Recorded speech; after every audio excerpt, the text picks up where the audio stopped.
Attack होता है पाकिस्तान के अंदर और वहां पे 16 पाकिस्तानी फौजी मारे जाते हैं। पुलवामा के साथ भी कंपेयर कर रहे हैं और पाकिस्तानी ये कह रहे हैं भारत ने करवा दिया। कोई इनसे ये पूछ ले कि भाई साहब आपको कैसे पता भारत ने कराया, तो कहेंगे नहीं और कौन करेगा। क्लेम टू फेम ये था कि मैंने साहब अभिनंदन को पकड़ लिया, उसी को टीटीपी ने ठोक दिया। यहाँ पे तो हर एक पाकिस्तानी टेलीविजन एंकर टेबल ठोक ठोक के कहता था न्यूक्लियर क्या जंग लग गया उसमें न्यूक्लियर में। तुम्हारा फील्ड मार्शल चोर है, राइट, और तुम्हारे फील्ड मार्शल ने पैसे खाए हैं betraying Muslims, betraying Islam and betraying the Islamic Umma. That is the true face of your so called field marshal Asim Munir. तो आसिम मुनीर ने एक हाथ अमेरिका का पकड़ रखा है, एक हाथ चाइना का पकड़ रखा है। ईरान दोबारा अपना न्यूक्लियर प्रोग्राम शुरू कर सकता है, सब बोल रहे हैं, सिर्फ ट्रंप कह रहा है फेक न्यूज मैंने तो बर्बाद कर दिया। ऐसा नहीं है दोस्तों, लेकिन उसके पैर ठीक हो जाएंगे कुछ महीने के बाद। पैर कटे नहीं है, हड्डी टूटी है, हड्डी रिपेयर हो जाएगी, ईरान दोबारा चलेगा, आप देख लेना।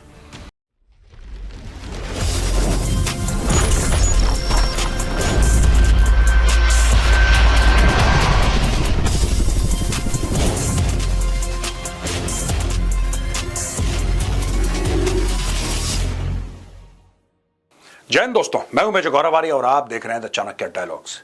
आतंकवादी की मौत आती है तो वो जिहाद की ओर भागता है। मिरर इमेज दोस्तों, आज मैं आपको बताऊंगा क्यों, किस तरीके से ये जिहाद प्लान कर रहा है, किस तरीके से पाकिस्तानी आर्मी फिर कुछ ना कुछ कश्मीर में करने की कोशिश कर रही है, उसके कारण क्या हैं, और इन दोनों में कोई फर्क नहीं है। अगर किसी को यह गलतफहमी है कि इन दोनों में कोई फर्क है, बस सिर्फ यह फर्क है कि एक ने वर्दी पहनी है और दूसरे ने नहीं पहनी। They are exactly mirror images of each other। आइए मैं आपको समझाता हूं दोस्तों। ये समझाने से पहले मुझे आज से 2 दिन पहले आपको ले जाना पड़ेगा Pakistan. Explosive laden vehicle rammed into convoy, 16 Pakistan troops killed in North Waziristan suicide attack, children among injured। एक अटैक होता है पाकिस्तान के अंदर और वहां पे 16 पाकिस्तानी फौजी मारे जाते हैं। ये गाड़ी में जा रहे होते हैं, आती है गाड़ी, ठोकती है, 16 × 72 हो जाता है। गणित आप खुद कर सकते हैं, सबने मैथ्स पढ़ रखी है। A suicide attack claimed by Pakistani Taliban targeted a military convoy in North Waziristan, resulting in the deaths of 16 soldiers and injuries to over 24 individuals, including civilians. The bomber used an explosive-laden vehicle, causing significant damage and casualties। यानी कि एक bomber था, उसने गाड़ी के अंदर explosive लगाए और जाके उस गाड़ी में मार दिया जिसमें पाकिस्तानी फौजी थे। 16 पाकिस्तानी फौजी और कई सारे सिविलियन जिसमें घायल हुए हैं। A suicide bomber rammed an explosive-laden vehicle into a military convoy, said a local government official. The attack was claimed by the suicide bomber wing of the Hafiz Gul Bahadur armed group, a faction of the Pakistani Taliban।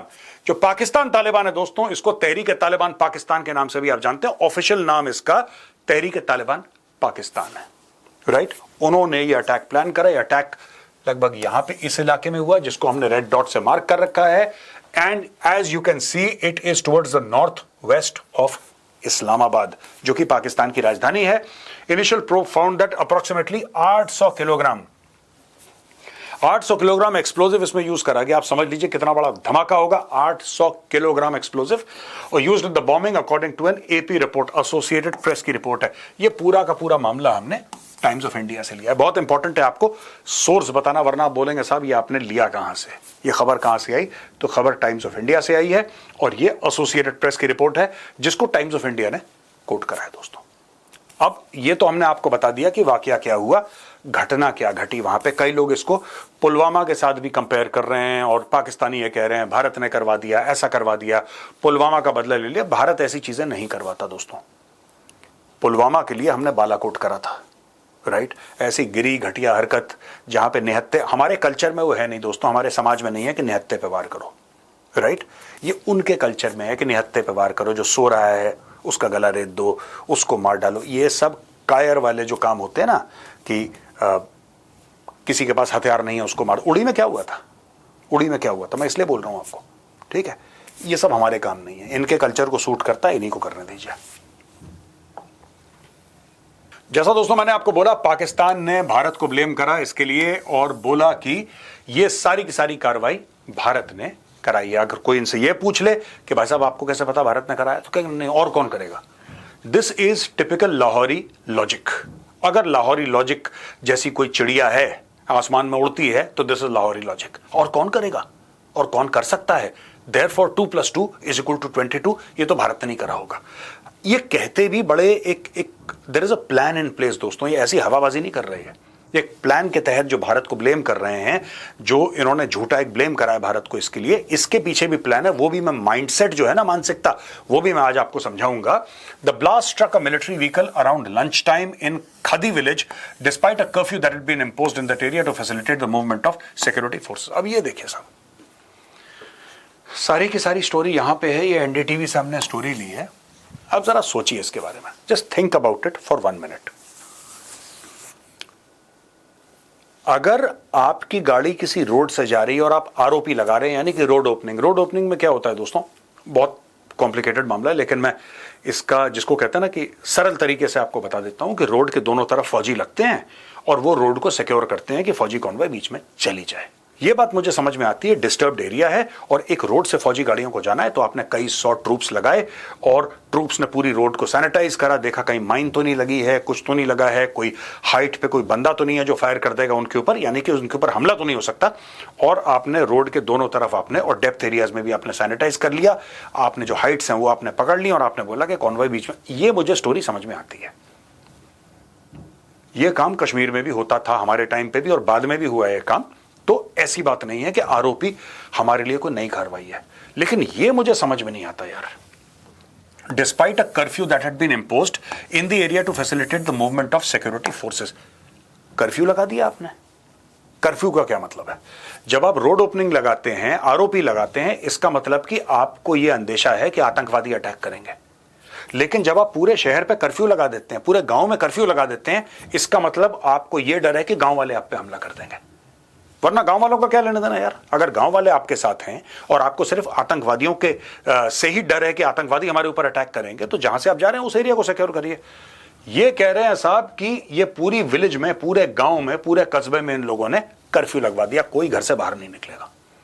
इनको गांव वालों से इतना डर है। और ये अकेला गांव नहीं है, क्योंकि ये जो कॉन्वॉय है एक गांव से दूसरे गांव के आसपास ही गई होगी। ऐसी बात तो नहीं है ना कि एक ही गांव, ये खादी जो गांव है इसके गोल गोल घूम रही होगी, तो एक जगह से दूसरी जगह, यानी कि जहां जहां जाते हैं वहां वहां कर्फ्यू करके जाते हैं ये लोग।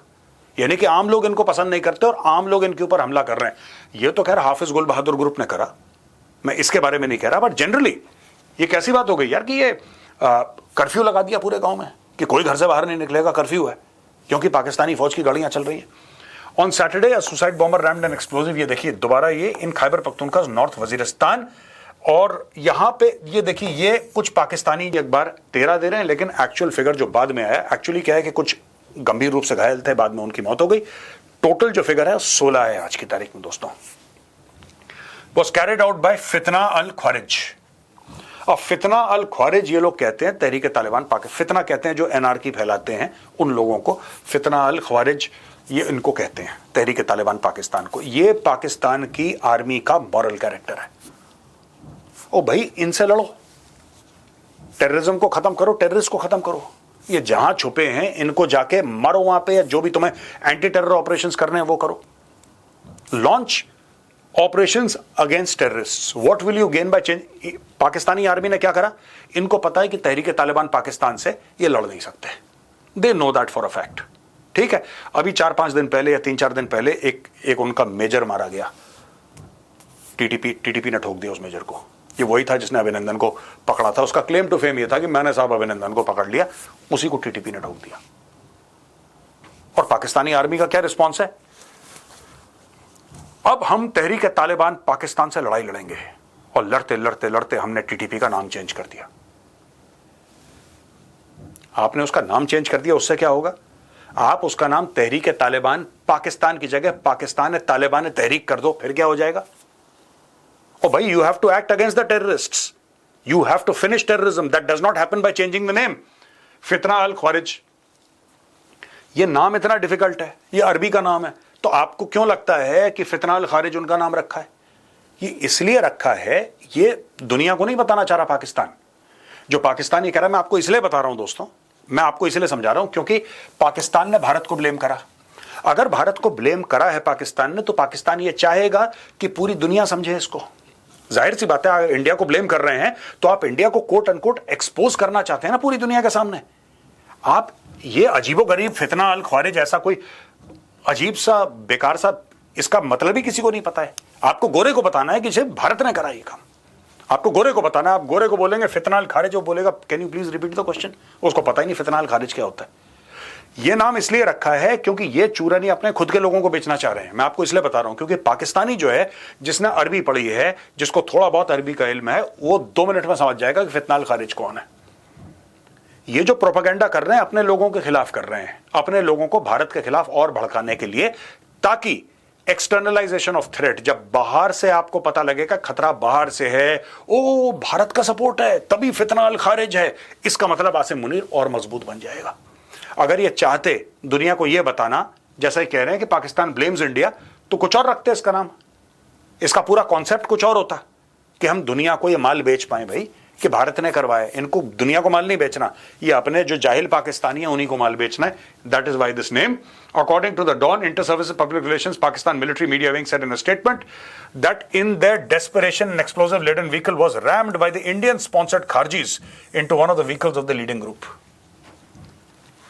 यहां पे इंडिया का ऐसे 20-25 वर्ड का स्टेटमेंट आया, बड़ा matter of fact. We have seen an official statement by the Pakistan Army seeking to blame India for the attack in Waziristan on 28 June. We reject this statement with the contempt it deserves. यानी कि ये statement Pakistani फौज का इस लायक भी नहीं है कि इसकी बेइज्जती करी जाए। कंटेम्प्ट है, भागो यहां से, बकवास कर रहे हो जाओ। और इंडिया की तरफ से बकवास कर रहे हो, चुप रहो के बाद इंडिया की तरफ से मामला खत्म है। ये अब इनको जो करना है करें। अब दोस्तों देखिए 28 जून यानी कि 2 दिन पहले की खबर है। Asim Munir at it again, threatens India, calls पाक नेट रीजनल स्टेबलाइजर। दिमाग देखिए इस आदमी का, आसिम मुनीर का। पाकिस्तान नेवल एकेडमी में बंदा जाता है कराची में सैटरडे को, और यह पाकिस्तान को नेट रीजनल स्टेबलाइजर बुलाता है। क्यों बुलाता है यह जानता है, इसका खुदा जानता है इसके दिमाग में क्या चल रहा है। पाकिस्तान नेट रीजनल स्टेबलाइजर नहीं, नेट रीजनल डीस्टेबलाइजर होना चाहिए।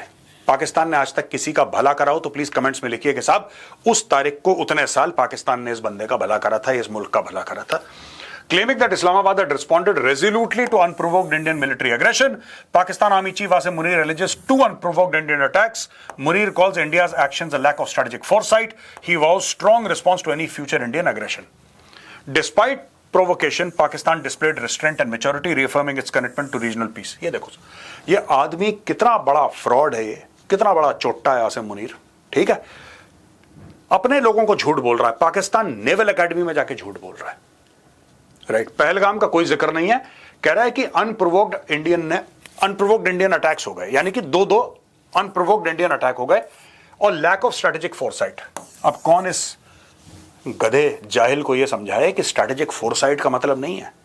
तुमने पहलगाम किया, तुम पिटे, आज की तारीख में हाफिज सईद और मसूद अजहर को यह पता है कि वो पिटेंगे। और सबसे बड़ी बात, तुम्हारा जो न्यूक्लियर वाला ढकोसला था कि अगर तुमने अटैक करा तो न्यूक्लियर, कहां है तुम्हारा न्यूक्लियर, कहां है? आजकल उसके बारे में बातचीत क्यों नहीं करते? यहां पे तो हर एक पाकिस्तानी टेलीविजन एंकर टेबल ठोक ठोक के कहता था न्यूक्लियर न्यूक्लियर। क्या जंग लग गया उसमें न्यूक्लियर में, ये कीड़े खा गए उसको। अब ये जो कह रहा है ना कि नेट रीजनल स्टेबलाइजर, दोस्तों आसिम मुनीर ने चोरी करी है।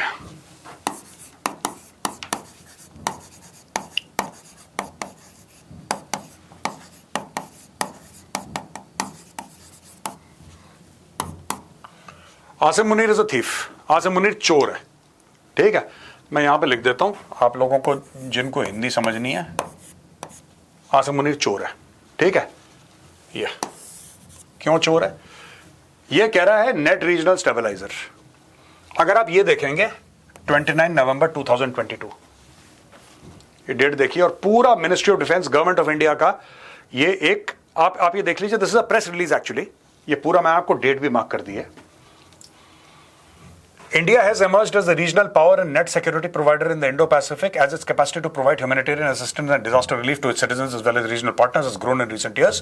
This was stated by Raksha Mantri Shri Rajnath Singh at the Multi-Agency Humanitarian Assistance and Disaster Relief HADR exercise Samanvay 2022 Nagra, Uttar Pradesh today. ये देखो साहब, regional power and net security provider. इसने क्या करा कि इसने राजनाथ सिंह जी की स्पीच पढ़ी, वही चेप दिया इसने। इसको मतलब नहीं पता कि क्या लिखा है।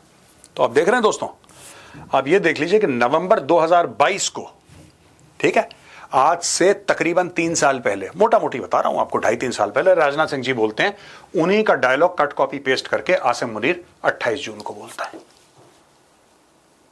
अब देख लो उस बंदे की औकात। लोग कहते हैं ना, नकल के लिए भी अकल चाहिए।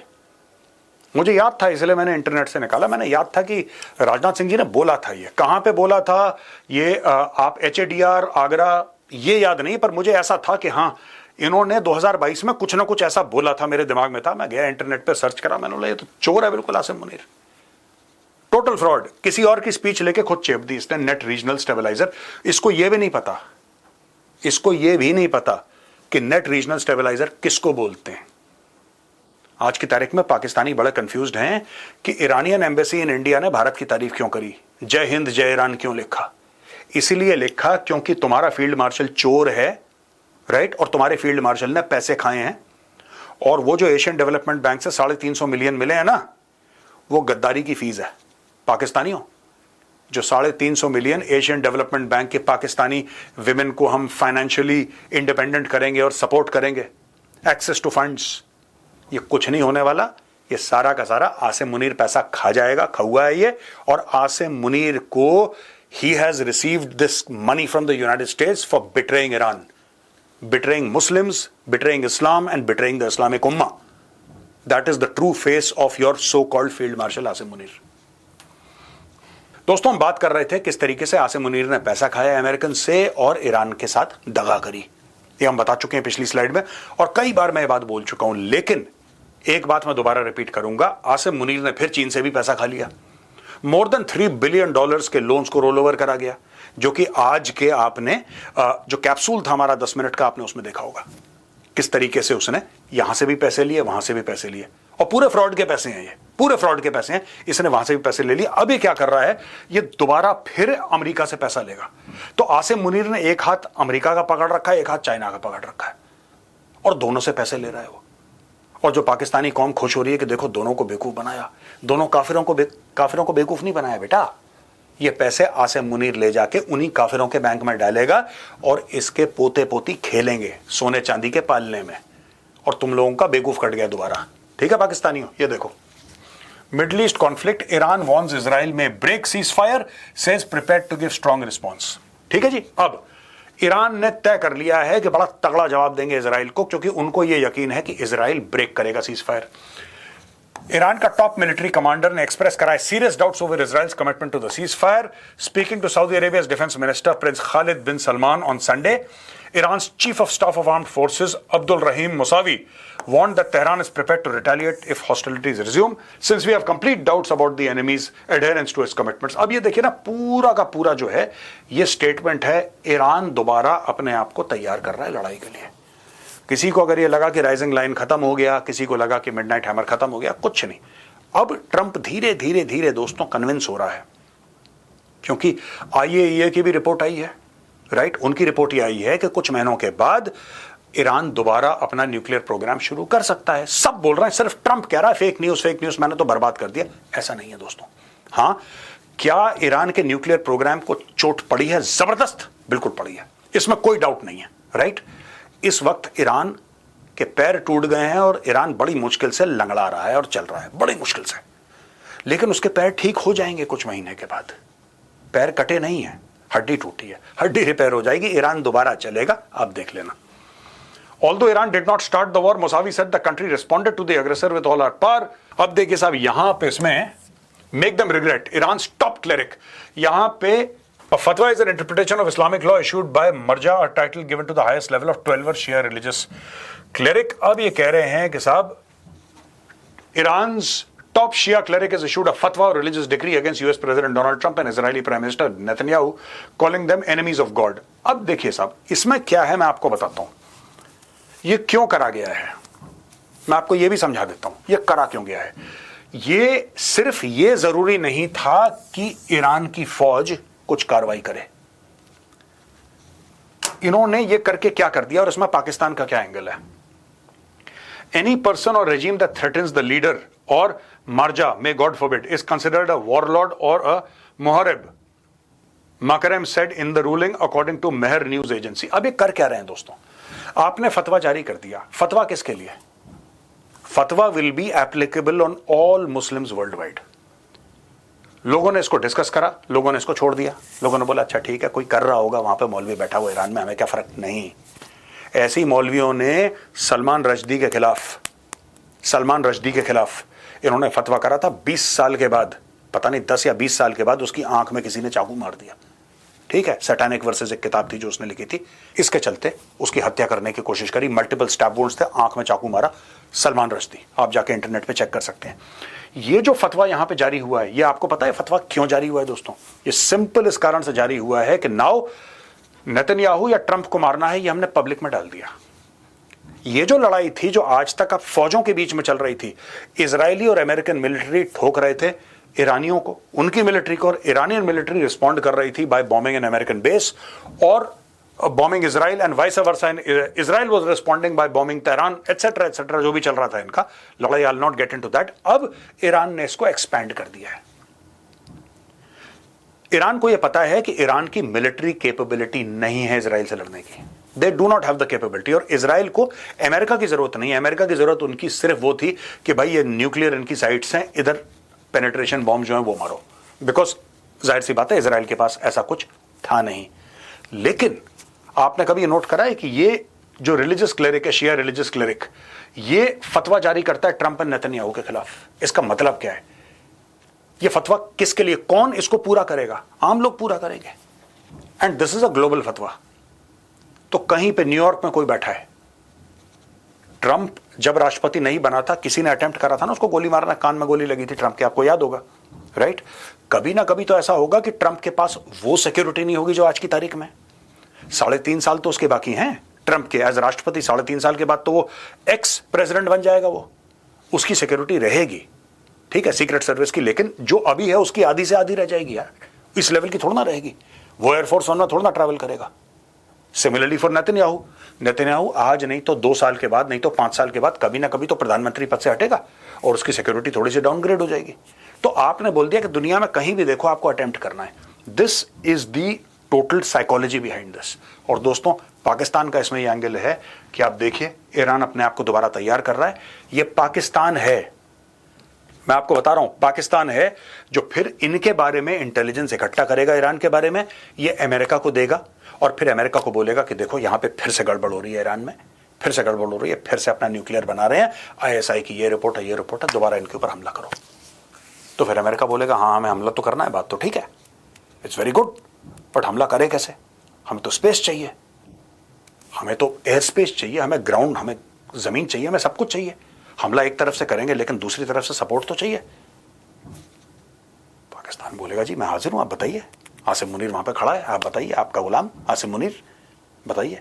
इतने फीस लगेगी सर, बस, बाकी घर की बात है, कोई दिक्कत नहीं है। This is what is being planned. दोस्तों आज का वीडियो सेव कर लेना, ये होने वाला है और ये बहुत इंपॉर्टेंट है। जो शिया क्लेरिक ने इनका लिटरली एक फतवा दिया है ना, ये देखिए, issued a fatwa religious decree against Donald Trump and Benjamin Netanyahu, calling them enemies of God. The decree from Grand Ayatollah Nasir Makaram Shirazi called upon Muslims across the world to unite. Called on Muslims across the world to unite and bring down the American and Israeli leaders for threatening the Islamic Republic leadership. Bring down क्या होता है? ये Muslims across the world को बोल रहा है. What is the meaning of bring down? आप कैसे bring down करोगे? इजराइल लीडर है, अगर बेंजामिन नेतन्याहू है, तो आप क्या बोल रहे हो कि इजराइल के अंदर जो मुसलमान है वो इतने वोट देते हैं, इतने वोट देते हैं कि नेतन्याहू की सरकार गिर जाए? नहीं दोस्तों, this is a life threat.